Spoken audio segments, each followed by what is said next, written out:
نام کیا تھا؟ بلعم بن باعورہ.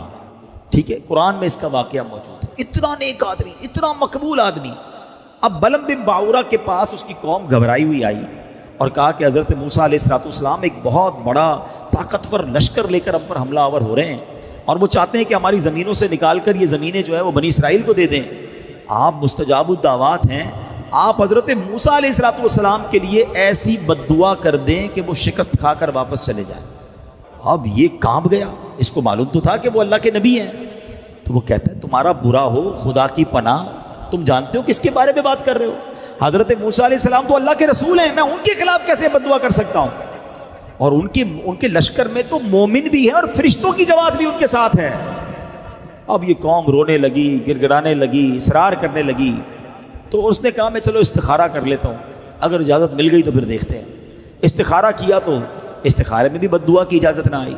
تو اس نے صاف صاف اپنی قوم کو منع کر دیا اور کہا دیکھو اگر اب میں نے بد دعا کی نا تو میری دعا بھی، میری دنیا بھی برباد ہو جائے گی، میری آخرت بھی برباد ہو جائے گی. اس کے بعد اس کی قوم نے کیا کیا؟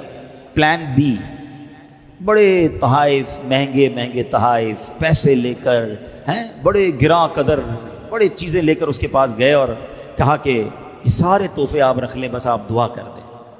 اب حب مال کی محبت یہ آنکھوں پر ایسا پردہ ڈال دیتی ہے کہ جب پیسہ سامنے نظر آتا ہے بندے کو دنیا کی چیزیں نظر آتی ہیں. اب آپ سوچیں کہ یہ شخص، اسے معلوم ہے کہ وہ اللہ کے نبی ہیں، مگر جب اتنے پیسے، اتنا مال، اتنے جواہرات سامنے آئے تو اس کی آنکھوں پر پردہ پڑ گیا، لالچ کا بھوت سوار ہو گیا اور وہ مال کے جال میں پھنس گیا. اپنی گدھی پر سوار ہو کر پہاڑ کی طرف جانے لگا. راستے میں بار بار وہ گدھی رک جاتی، مڑ جاتی، آگے نہ چلتی. یہ اسے مارتا رہا، آگے بڑھاتا رہا، وہ آگے بڑھتی نہیں تھی.